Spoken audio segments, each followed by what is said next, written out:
Yo, what's up? This your boy Genuine, and when I hear the words man up, it means to me take responsibility immediately. You know what I mean? And just be a man about the situation. Do what you have to do. Man up.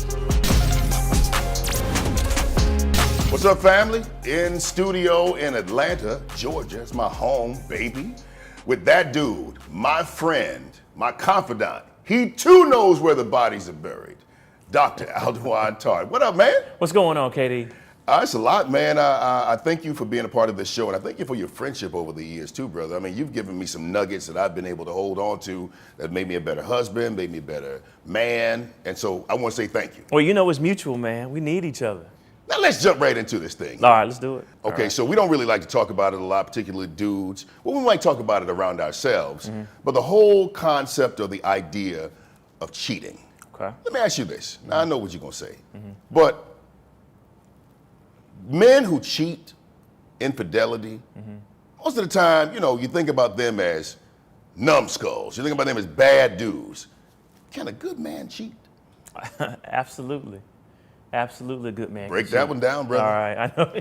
You know, you start talking about him. Wife is like, "Oh, wait a minute, wait a minute." Yes, other good men can cheat, but when you think about it, it's so many different pathways to cheating. All right. So one, think about your relationship as a house. And anyone that's been in a relationship or a marriage for a while realize that a house needs repairs. Things break down. Wow. All right. And so oftentimes when there's a breakdown or something doesn't click in your marriage or in your relationship, say there's a broken window. You look at it as a broken window. Okay. Okay. And when there's a broken window that's not fixed, there are a lot of men that when they have the opportunity will cheat. And what will happen is they'll look at it as, I don't want to ruin my house. All right? We just have a small little problem. Small little problem. Don't want to break down. I just fix the window and then this will go away. But what we know is that when you, let's see how to say this. All right. What we know is that when you do that, if you've ever been on the other side of cheating, a window is not a house. So let me, okay, can I be specific? Yeah. There was a time in which I cheated. I mean, and I, was a chronic cheater. That's why I'm, on my last marriage. Not gonna say my second. Hey, babe, this is my last, this is it. And I felt like I was a good man, but I felt like my cheating was a result of something inside me, man, that I was trying to find an answer to. Now, I know that now, but I didn't know that then.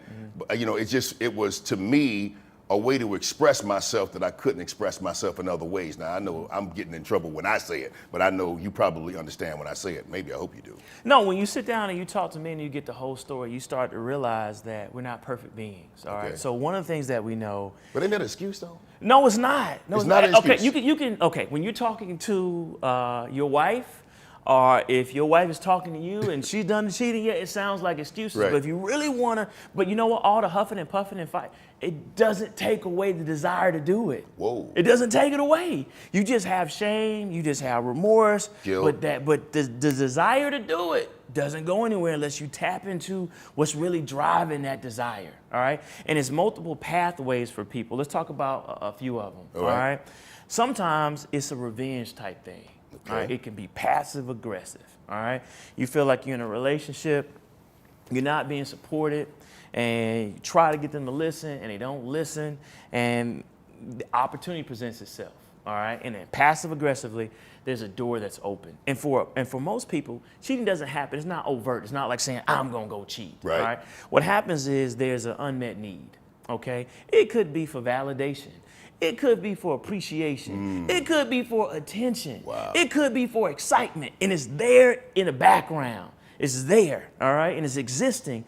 And then when opportunity presents itself, it's something that you kind of experiment with, all right? So usually it starts with a compliment. Right. It may start with a text. It may start with a compliment, a conversation, a coffee.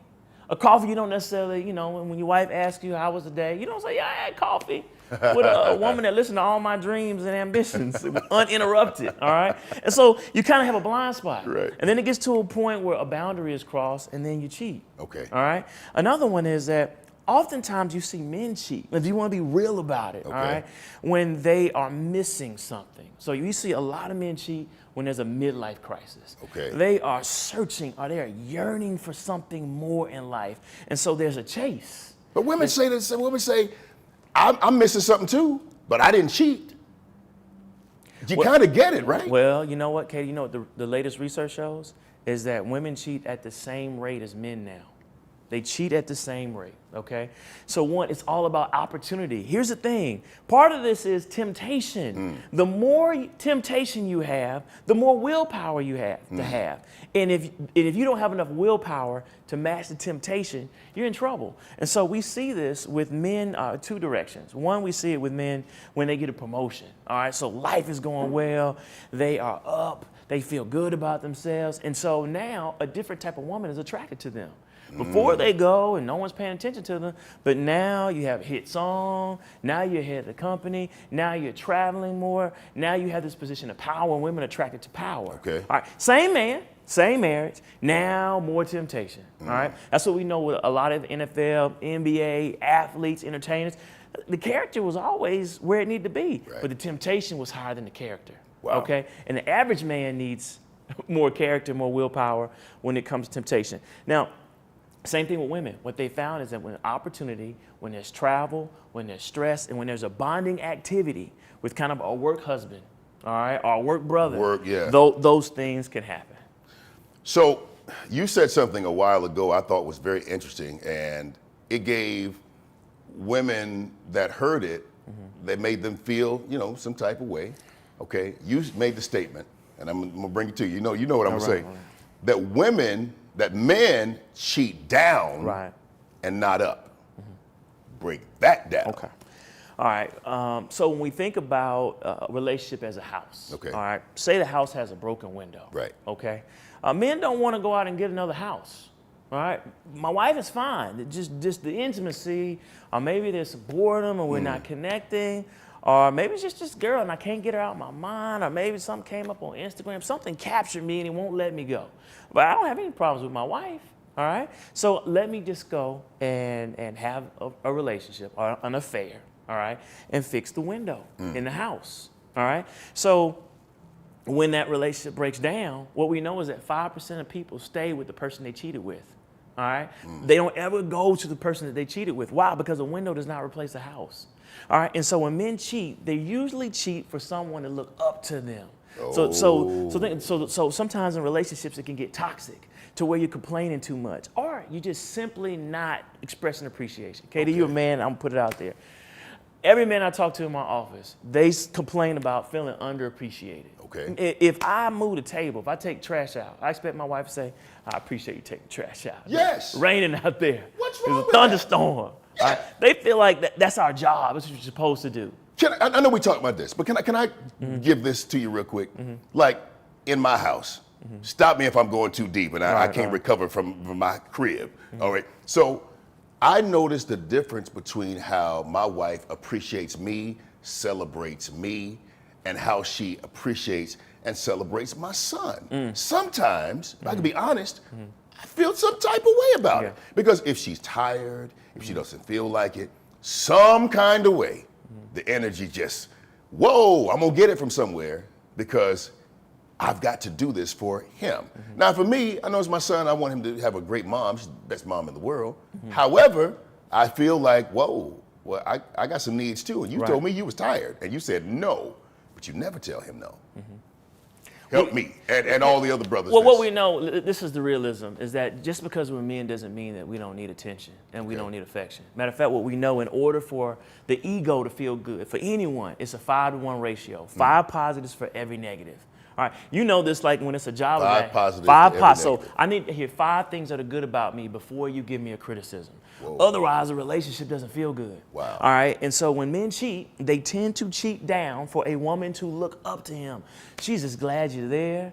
Oh, you look handsome today. Is that a new shirt? Did you just shave? You look good. The appreciation is through the roof. She looks at you as a sexual being. She see you feel alive. There's an attraction there. Yeah. And so there are a lot of men that cheat because they're caught off guard. I'm not excusing it. I'm not condoning it. And as a man, And if we're cheated on, we'll be hurt, devastated. Right. There's no excuses to it. I'm just explaining it because I think the people need to understand what's underneath it, all right? And so if you have a relationship, especially where a man feels underappreciated, especially after having a child, that is the biggest window. First 12 months after having a child is a big window when a lot of infidelity happens. Whoa. And here's why. One, a lot of women are breastfeeding, all right? And so we know that lowers their libido. Two, time and attention is just not there, all right? She is focused on being the best mom that she can be. She is spread thin, especially if you have multiple children. Right. So guess where the need is? It's the husband. And the husband feels guilty. Well, you think you can stop breastfeeding, our son and daughter, and, we have talked to me, and let me get in on this a little bit, and the monitor goes off, and you go up in there, and you might even stay in the child's room to settle them down, breastfeed, and you fall asleep. And so we know is that 12 months, that men struggle that first 12 months. Wow. They struggle because they're getting the least amount of attention ever. So here's what I think we need to do. Okay. All right? And so first of all, as men, we have to be honest. And so I need attention. Okay. Since we being transparent. All right. So I told my business. All right. And so when they don't have sex, let's say it's day 8. All right. Day 9, day 10, they start becoming possessed. All right. And so I sat down. And this is good. I told my wife, I said, babe, I know you haven't been feeling well. I know we just had a baby and everything. But today I went to a school and I was looking at this teacher up and down. You said that? I did. Why did you say that? Because, Katie, I was afraid of what would happen. I was afraid of what was going to happen. You needed to put it out there. It was getting stronger and stronger and stronger. Okay. I see the same teacher all the time. Oh, man, about day 9, I was like, wow, I'm getting. And I think as we get older and we get real with ourselves, know thyself, that's good. I think you have to start cutting off the roads. You have to start cutting off the roads to things that could potentially happen. Yeah. Does that make sense? It makes perfect sense. Matter of fact, when I think about that, I think about something that I heard someone say. I think my mom told me, or my grandmother, somebody. She said to my mother, never let your man leave the house hungry. Because although it's something you like, you might like a steak dinner, but if you see another steak dinner, you ain't gonna want it if you're full. Right. And for most But men, if you're empty, you can see a Triscuit. Right. I could be like all of a sudden. I could feel what women are saying. Some women are saying, I take care of my man. He still went out there. And then I can also hear men saying, well, that's real. So here's what I think men should do. Okay, all right. good. Men should sit down and have a conversation about, listen, these are my needs. These are your needs. All right. And then a lot of times it's a bridge. There are a lot of women that do too much and they're tired. Sometimes it's men, all right? If you have the conversation about, listen, what can I do for you so that you feel like being with me, I will do that. I will drive the daughters to Girl Scout practice. I will wash dishes. If it means that you can be there intimately for me, if we need to date, if we need romance, I will do that, all right? So a lot of times it's a conversation. And so the worst thing that men can do is keep it private. All right, because I know a lot of men say, no way I would go home and tell my wife I was looking at another woman. No way I was going home. No way I would do that. I'm one of them.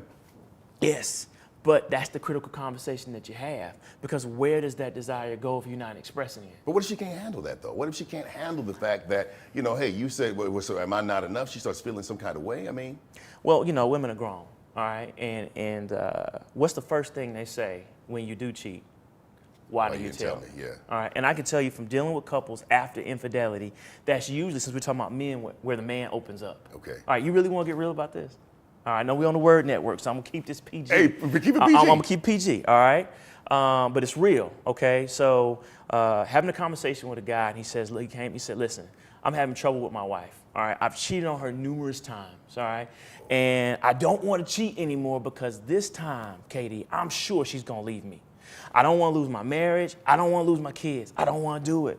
But I'd be lying to tell you that I'm not going to cheat again. Whoa. I just can't stop. That's that real. I can't stop. I can't stop. So it's like I'm sitting in my studio and I'm thinking about texting this woman, and at the same time I'm thinking about losing my marriage. And I'm stuck because I don't want to do it, and I do want to do it at the same time. What did you say to him? So we broke down. I said, so what is the purpose of the other woman? Okay. All right. And he says, the way I was raised, my wife is pure. She is pristine. She is a lamb. I know where you're going. She's lamb. I know where you're going. And some of fantasies that I have, I don't want to tell her because I think she'd look at me like I was crazy, and I don't want to tarnish her.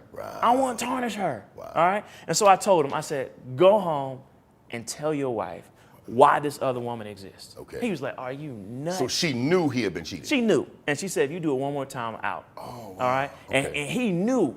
He knew that she was going to be gone this time. Okay. He knew, like, there's no talking my way out So of he this. could talk to her and say, hey, this is where I've been, so I don't have to See, go he there kept again. getting caught. He kept getting caught. Okay. All right. And he said, look, the chances of me getting caught, I don't know how she's finding out, but she's going to find out. So I told him, go home and tell her. So he went home and he told her. And she asked, like, what kind of fantasies are we talking about? All right. He came back in next week, says, Doc, I don't think I'll be coming back anymore. I said, what happened? He said, we had the best sex we ever had. Wow. Because she was bored in a relationship too. Nobody was talking. No one. Listen, we don't talk about sex as Christians. We don't talk about it. And what we know from the research is that our erotic fantasies change every 90 days. What? We get bored. We get bored doing the same thing over and over again, same ambiance, same bedroom. It gets boring. And so what we know is that when couples that talk every 90 days about, hey, what would you like to try? What's working for you? What's not working for me? Or what can we do? They have better sex lives. And as Christians, we don't like to talk about that. Wow. And that's why we have higher rates of infidelity in the church. Not because we have a character problem, but because we have a critical conversation problem. And so men, we have to open up. And let me tell you, women feel the same way. All right? Let me tell you something that's interesting. Men's libido drops when they hit late 35, 40. They have to actually take testosterone. They have to work out. They have to do things to naturally produce testosterone. Meanwhile, women's libido is going crazy 40. That's when you hear that whole cougar phenomenon. Right. All right, so the libido of a woman's here, man's here. So there are a lot of women that feel like, no, I want to have more. I want to have more. And the man is like, well, I'm good. I'm good. So that's another pathway for infidelity, to where they can't have that conversation about what's going on. So couples have to open up, and they have to be honest about what's going on. It's good stuff, man, to be able to have that conversation. That's what's up. In the studio with Dr. Alduan Tartt. Let me ask you this, man. We need, like you said, that affirmation or that appreciation. What is a man's, I guess, infatuation, so to speak, with cheerleaders? I mean, we need somebody to cheer us on. You spoke about it earlier. I need somebody to cheer me on. I mean, in football, we love the cheerleaders. Right. Basketball, we love the cheerleaders. Do women's sports have male cheerleaders? I mean, do they? I don't know, but I think I know where you're going. You know, when you start talking about a relationship, a woman being your rib, part of her being your rib is encouraging you. Because with men, if we're honest, when we let down our mask, we have self-doubt and insecurity. You can be 6'5", 280 pounds. You can be a pastor for 30 years and still have insecurities. All right? And so you need that woman to say, baby, I think you still have it. You know, I know church, they weren't really clapping for you. They seem to clap for the younger minister, and you're out there. Baby, I think you still have it. There's some things I would do differently. All right, but I think you still have it. I think if you do, men need that affirmation. We need confirmation. We need someone boosting us up to feel good about ourselves. And without it, we're less than a man. I think the men's apprehension with that is like, I'm sitting here now, you know, man, I'm KD Bowe. I got a lot of great things going for me. But to say that I need something, in my mind, at times, it makes me feel like I'm coming down here. And I can't afford to come down here and let you know that the facade that you see, that I got it all together, it really ain't as ironclad as it is. So how do we get past ourselves and express vulnerability? You know, he who findeth a wife findeth a good thing and gains favor with the Lord. All right, so what's that whole part about gaining favor? Yeah. I mean, what's that about? What do you mean a good thing? So let's be practical. Married men are happier, healthier, and wealthier, according to the research. Okay. They're happier because they have a best friend to share their life with. What we know about the research is that men want their wives to do activities with them. Watch the game with me. Come watch me speak. Come watch me play pool. Whatever your thing is, there's a certain piece that we actually want our wife or girlfriend to be a part of. We want a playmate. Right. So that happiness. And so when we're not getting that cheerleading, we're not getting that affirmation, we're not getting someone to say, you know what, I think that was, but I think, you know what I see? I see TV for you. I think you should own this place. You've been a mechanic for 30 years. Wow. You know just as much as the owner. Wow. All right. I think that, you should just try it. I think you just try to do something on the side. All right, see how it works and go for it. Baby, I think you can do it. Wow. And men that have wives and have women in their lives that are telling them that, they are stronger. They have more confidence because I believe in how you see me. You looking at me like I'm King Kong, but I don't feel like it. But that look that you're giving me makes me go out there and try it and try it again. And so that's why you see, I think the world's greatest athletes, their wives. LeBron James' wife, Steph Curry's wife, Carmelo's wife. Think about all the stuff that Carmelo's going through in New York. You don't think he's going home and she's speaking life to him? All right, so we need that. All right, and then married men are healthier because wives nag us to go to the doctor. All right, and follow appointments. All right, and then we're wealthier because they tell us and they help us to make informed decisions and make more calculated but informed risks. So you can share the income, half on the rent, but also married men make better business decisions because they have a partner. Two are better than one. Yeah, man. To move forward. Yeah. And that is why you see a lot of heads of corporations, even in the NBA, they encourage their athletes to get married because they know that you need that helpmate.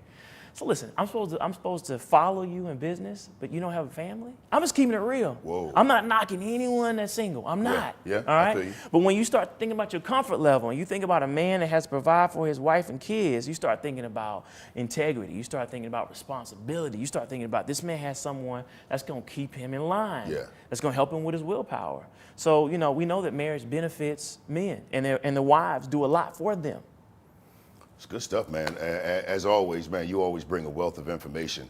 You need to be on the show like often because I got a billion questions. We didn't got time for it in this particular segment, but you need to be on the show more often. Would you be willing to come back? Anytime. And can I add one thing? This Please, is my spirit. All please. right, because I didn't tell men what to do.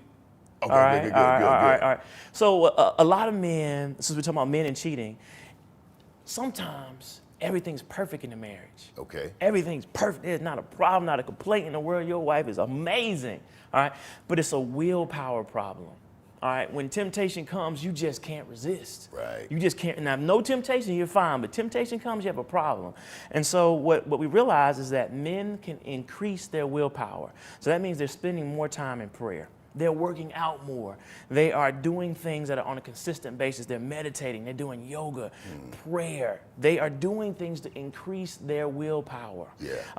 And so it means that, okay, you delay. This I don't have to be practical as I talk to men. Like, what do I do? She's texting me right now. I want to text her. And the more I go without texting her, the more I become consumed with texting her. Wow. So the first 5 minutes I was cool, but after about 15 minutes, I said, I don't care. I'm driving into this wall and I'm going to crash, but I'm still going to text her. All right? So delay. All right, so if you start out with 5 minutes, have to be practical, all right? Start out with 5 minutes, text her at 7 minutes, all right? Then the next day, 9 minutes. Next day, 11 minutes. Next day, 15 minutes. Eventually, it's going to go away. Wow. All right, because you are increasing your willpower and your ability to have self-discipline. We assume that men cheat because they're bad. But what we know is a lot of times when men talk, it's just a lack of self-discipline. If a woman didn't come in the room, they wouldn't go looking for her. But now that she's in the room, now that she's in his personal space, now that she's maybe in his inbox or whatever, it is hard for him to resist. Yeah. So one is limiting access. All right. I'm a big limit access guy. Right. All right. 2, delay. Delay and build your willpower until it just kind of fades away.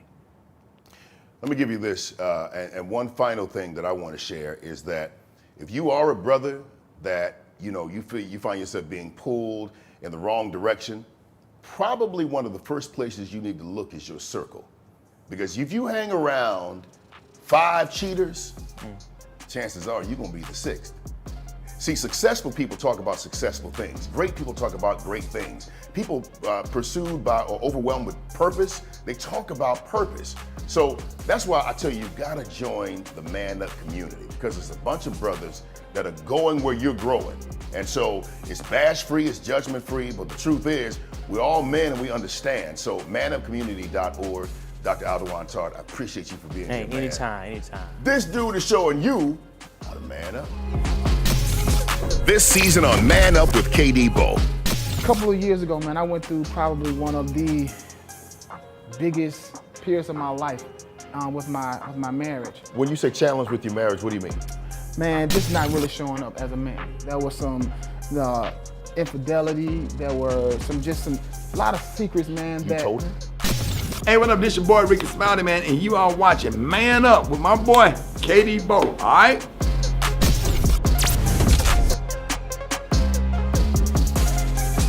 How do you know your husband? Do you think you're a good husband? Yes, I am, How do you know you're a good husband? because of the responses I get from her. Hey, that's pretty good, man. Okay, good. Okay, cool. So how do you know if you're a good boyfriend? How do you know if you're a good boyfriend? You mean from her perspective or my perspective? From your perspective, how do you know? If I'm a good boyfriend, if I'm making her happy? How do you know you're a good husband? I got 26 years invested. What does that mean? 26 years of being with the same person? Come on. Man, listen, I know people that's been together for 40 years and ain't happy. How do you know you're a good husband? I provide everything that she needs. I mean, if she wasn't happy, she'd have left a long time ago. My dude, how do you know you married, right? I am. You're a good husband? I hope to be, yeah. How you know you're a good husband? How she responds to me. Hey, okay, that's good. How do you know when you found the right woman? You know when you found the right woman, when you feel comfortable being around her in all of your various environments. So you don't feel like you don't want to bring her around certain situations. So I don't know, you feel like she's the right one when you just feel comfortable. When you can pass gas around her? Yeah, all that. When she can pass gas around you? Sometimes. The other times you just gotta hold it in. Yeah. Or go in the other room. So my man, you're married. Most guys struggle with the idea of, did I meet the right person, or is she the right one? You're married. How do you know she was the right one? Well, when like I said, man, I was homeless when I first met my wife, and my wife asked me to Homeless? I was homeless, man. I was homeless when I first met my wife, and she asked me. Now I could have went back home with my family and all that good stuff, but that really wasn't my thing. I didn't want to do that. I wanted to really get out on my own and do what Donovan needs to do for himself. So my wife asked me to go to the store with her one day, and I said, sure, I don't mind. While we was walking, man, we had on a conversation that most couples would get on that topic later on in their marriage or later on in their relationship. But we hit on that conversation right there that first day, and I literally heard God's voice and said, "This is your wife," and I denied it because I thought it was my flesh. Wow. I thought it was my flesh. I'm like, nah, God, that ain't true. This is me. So I went into prayer hard for her. I'm talking about real hard. I was praying and praying and praying. And literally, man, I said, God, if this isn't your will, let her leave me. But if it is, let it be so. Still 4 years to this day, we're still together. And I'm 24 years old now. Let me say this. So for you guys that are listening to us right now and you're homeless, hey, you might come up.